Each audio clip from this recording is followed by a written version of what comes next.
नमस्कार, स्वागत है आपका इस बुलेटिन में। मैं हूं आपके साथ कैफ खान। पंजाब में प्रधानमंत्री नरेंद्र मोदी की सुरक्षा में हुई चूक की जांच के लिए सुप्रीम कोर्ट ने एक कमेटी का गठन किया है। कमेटी की अध्यक्षता सुप्रीम कोर्ट की सेवानिवृत्त जज जस्टिस इंदु मल्होत्रा करेंगी। इस कमेटी में केंद्र और राज्य सरकार के अधिकारियों को भी रखा गया है। यह कमेटी सुरक्षा में हुई चूक के सभी पहलुओं की पड़ताल करने के अलावा भविष्य में ऐसी घटनाओं को दोबारा ना दोहराया जाए, इस पर भी बात की जाएगी। 5 जनवरी को पंजाब में सड़क मार्ग से बठिंडा से फिरोजापुर जा रहे प्रधानमंत्री के काफिले को 20 मिनट तक एक फ्लाईओवर पर रुकना पड़ा था। इसकी वजह यह थी कि फ्लाईओवर के आगे अचानक बड़ी संख्या में प्रदर्शनकारी पहुंच गए।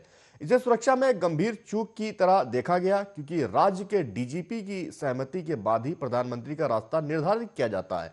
मामले को लेकर लॉयर्स वाइस नाम की संस्था सुप्रीम कोर्ट पहुंची और निष्पक्ष जांच की मांग की। सुनवाई के दौरान सुप्रीम कोर्ट को यह जानकारी मिली कि केंद्र और पंजाब सरकार दोनों ने अपनी अपनी तरफ से मामले की जांच के लिए कमेटी का गठन किया है। दोनों ही सरकारों ने एक दूसरे की कमेटी के कुछ सदस्यों पर की निष्पक्षता पर संदेह जताया। आज दिए आदेश में सुप्रीम कोर्ट के chief justice N V Ramana, justice Surya Kant और हेमा कोहली की बेंच ने कहा कि इस तरह के गंभीर मामलों की एक तरफा जांच नहीं हो सकती। इसलिए संतुलित जांच के लिए जरूरी है कि इसे किसी पूर्व जज की निगरानी में करवाया जाए। तीनों जजों की ओर चीफ जस्टिस ने फैसला पढ़ा। उन्होंने कहा यह कमेटी देखेगी कि प्रधानमंत्री की सुरक्षा में किस तरह की चूक हुई, इसके लिए कौन जिम्मेदार है, भविष्य में इस तरह की घटनाओं को रोकने के लिए क्या कदम उठाए जाने की जरूरत है। कोर्ट ने कमेटी का कोई कार्यकाल तय नहीं किया है, सिर्फ यही कहा है कि कमेटी जल्द से जल्द अपनी रिपोर्ट देने की कोशिश करे।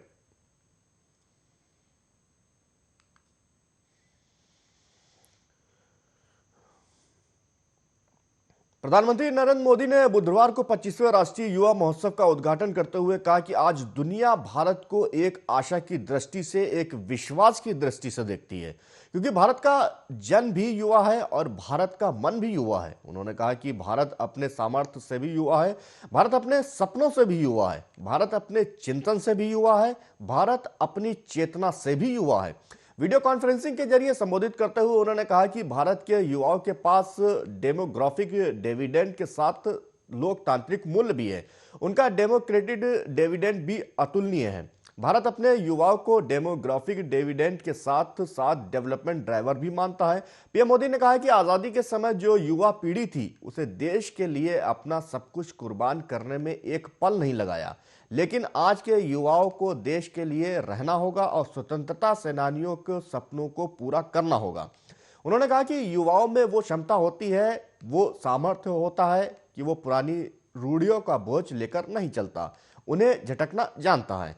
यही युवा खुद को, समाज को नई चुनौतियों, नई डिमांड के हिसाब से एवॉल्व कर सकता है, नई सृजन कर सकता है। उन्होंने कहा कि ऐसे वर्ष पे अरबिंदो का 150वीं जन्म जयंती मना रहे हैं और इस साल महाकवि सुब्रमण्य भारती जी की भी 100वीं पुण्यतिथि है। इन दोनों मनुष्यों को पुडुचेरी से खास रिश्ता रहा। ये दोनों एक दूसरे की साहित्यिक और आध्यात्मिक यात्रा के साझेदारी रहे हैं। प्रधानमंत्री नरेंद्र मोदी ने सूक्ष्म, लघु और मध्यम उद्यम मंत्रालय के एक प्रौद्योगिकी केंद्र का भी उद्घाटन किया। इसे लगभग 122 करोड़ रुपए के निवेश से पुडुचेरी में स्थापित किया गया है।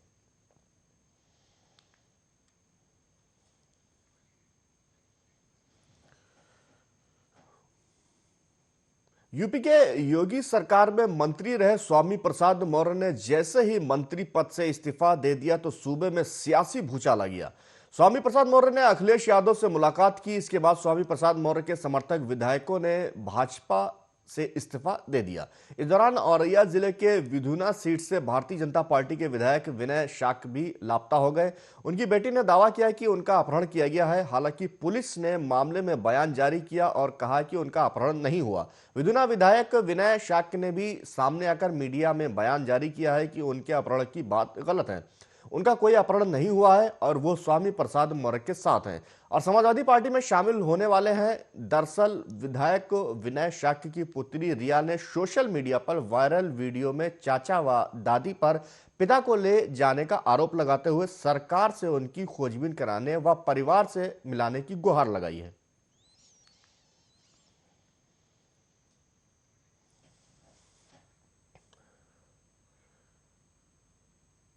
राष्ट्रीय राजधानी दिल्ली में कोरोना संक्रमण बेकाबू हो चुका है। हर दिन मामलों में डराने वाले इजाफे देखे जा रहे हैं। इसी के साथ पॉजिटिविटी रेट भी बढ़ रहा है। वहीं दिल्ली के स्वास्थ्य मंत्री सत्येंद्र जैन ने कहा कि राजधानी में आज 25,000 मामले आएंगे। हालांकि उन्होंने यह भी कहा कि सकारात्मकता दर निर्धारित नहीं कर सकते हैं क्योंकि मामले पीक पर हैं। स्वास्थ्य मंत्री ने यह भी कहा कि दिल्ली में पिछले कई दिनों से रोज 20,000 से ज्यादा मामले आ रहे हैं, लेकिन दिल्ली में अब पॉजिटिविटी रेट 25% के आसपास आकर रुक गया है। यह अच्छा संकेत है। उन्होंने कहा कि मौतें कोमोर्बिडिटी की वजह से हो रही हैं। उन्होंने कहा कि दिल्ली में कोविड-19 के मामले स्थिर हो गए हैं और संक्रमण के जल्द ही कम होने की संभावना है। इसके साथ ही जैन ने यह भी आश्वासन दिया कि अगर अगले 2 से 3 दिनों में कोरोना वायरस के संक्रमण में कमी आती है तो दिल्ली में प्रतिबंध हटा लिए जाएंगे। बता दें कि राष्ट्रीय राजधानी में मंगलवार को 25.65% की सकारात्मकता दर के साथ 21,259 नए मामले दर्ज किए गए। इसके साथ ही शहर में एक्टिव कोविड-19 मामलों की संख्या बढ़कर 74,881 हो गई, जो पिछले 8 महीनों में सबसे अधिक है। वहीं पिछले 24 घंटों में दिल्ली में 23 लोगों की मौत हो गई, जिससे राजधानी में मरने वालों की संख्या बढ़कर 25,200 हो गई।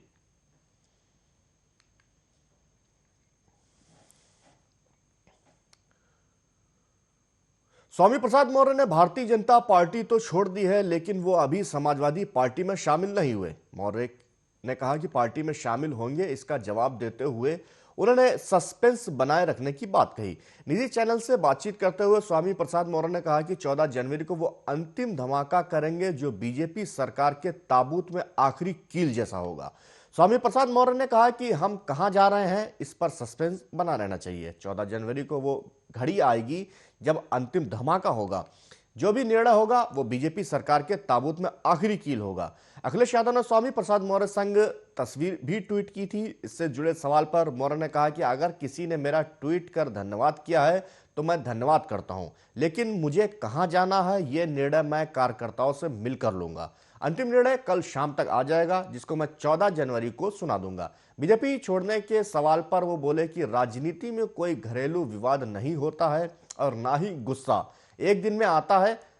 वहीं उन्होंने कहा कि बीते 5 सालों में जो जन विरोधी नीतियां रही हैं, उसका प्रतिकार मैं कैबिनेट में भी करता रहा।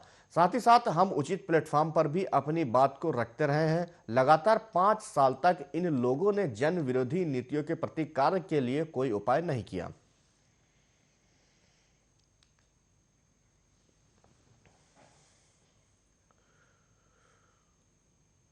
देश में कोरोना बेकाबू रफ्तार के साथ बढ़ रहा है। पिछले 24 घंटे के दौरान कोरोना वायरस के 1,94,720 नए मामले आए, जबकि 442 लोगों की मौत हो गई। वहीं इस दौरान 60,406 कोरोना मरीज ठीक भी हुए।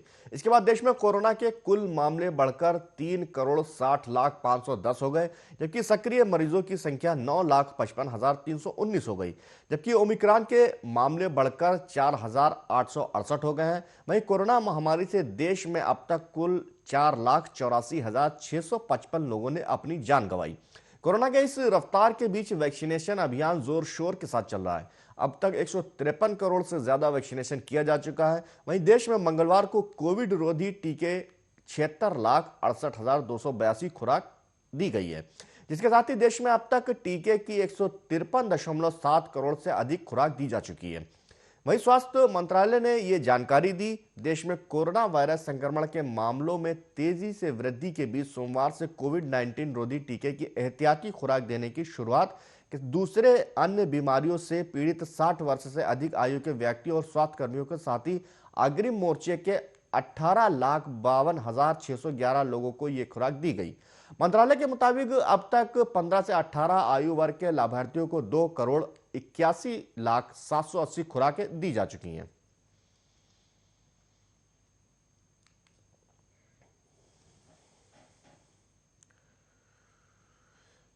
नोएडा की कोतवाली सेक्टर 58 पुलिस ने बीमा कराने के नाम पर देश भर के 300 से अधिक लोगों से 5 करोड़ से ज्यादा ठगने वाले अंतर्राज्यीय गिरोह का खुलासा किया।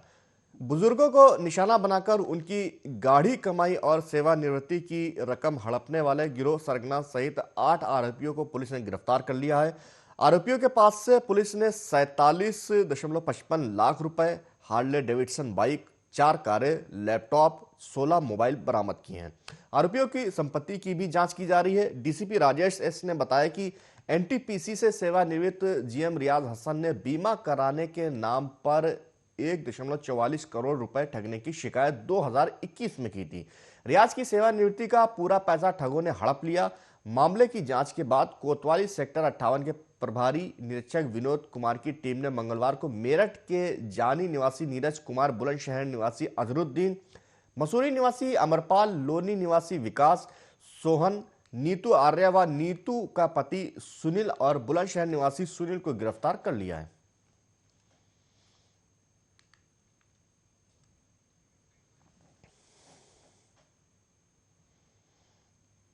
मध्य प्रदेश की एक जिला अदालत ने हाल ही में कांग्रेस के वरिष्ठ नेता और राज्यसभा सांसद विवेक तानखा द्वारा दायर मानहानि मामले में मुख्यमंत्री शिवराज सिंह चौहान को नोटिस जारी किया। कोर्ट ने चौहान के अलावा शहरी विकास मंत्री भूपेंद्र सिंह और प्रदेश भाजपा अध्यक्ष वीडी शर्मा को भी उसी मामले में नोटिस जारी किया। इसमें कांग्रेस नेता ने ओबीसी आरक्षण के संबंध में गलत तथ्यों का प्रचार करके उन्हें बदनाम करने का आरोप लगाया।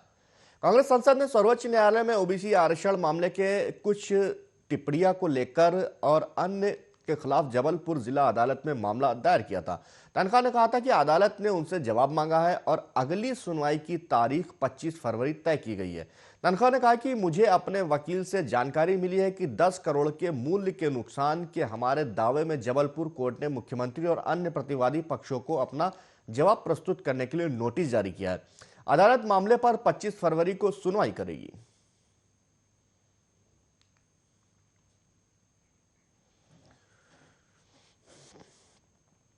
आज सुबह केंद्रीय सूचना और प्रसारण मंत्री का ट्विटर अकाउंट हैक हो गया। इस दौरान हैकर्स ने बिटकॉइन का एक लिंक शेयर किया जिस पर टेस्ला के सीईओ एलन मस्क की फोटो लगी थी। हैकर्स ने लिंक के साथ कैप्शन में लिखा समथिंग अमेजिंग। हालांकि अब मंत्रालय ने ट्वीट करके जानकारी दी है कि अकाउंट को फिर से ठीक कर दिया गया है। वहीं हैकर्स ने जो लिंक पोस्ट किया था उसके रिप्लाई में ग्रेट जॉब भी लिखा था। अभी अकाउंट फिर से रिस्टोर कर दिया गया है। केंद्रीय सूचना और प्रसारण मंत्रालय के ट्विटर पर 1.4 मिलियन फॉलोअर्स हैं।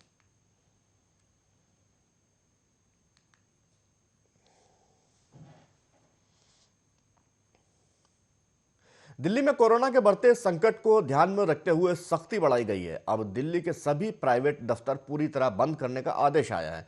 सभी कर्मचारी वर्क फ्रॉम होम करेंगे। दिल्ली डिजास्टर मैनेजमेंट अथॉरिटी ने यह आदेश दिया है। अभी प्राइवेट दफ्तर 50% क्षमता पर चल रहे थे और 50% स्टाफ ऑफिस जाता था। डीडीएमए ने और सख्त पाबंदियां भी लागू की। आदेश के तहत दिल्ली में सभी रेस्टोरेंट और बार भी बंद कर दिए गए हैं। अब रेस्टोरेंट में फूड आइटम की होम डिलीवरी और टेक अवे की सुविधा रहेगी। अब तक रेस्टोरेंट और बार भी 50% क्षमता के साथ खुले हुए थे। दफ्तरों की बात करें तो सिर्फ प्राइवेट दफ्तरों को इस नियमों से छूट होगी। दिल्ली में कोविड संक्रमण की रोकथाम के लिए पहले ही काफी सख्ती की गई है। इसमें नाइट कर्फ्यू के बाद वीकेंड कर्फ्यू भी लगाया गया, लेकिन इसका ठोस परिणाम देखने को फिलहाल नहीं मिला।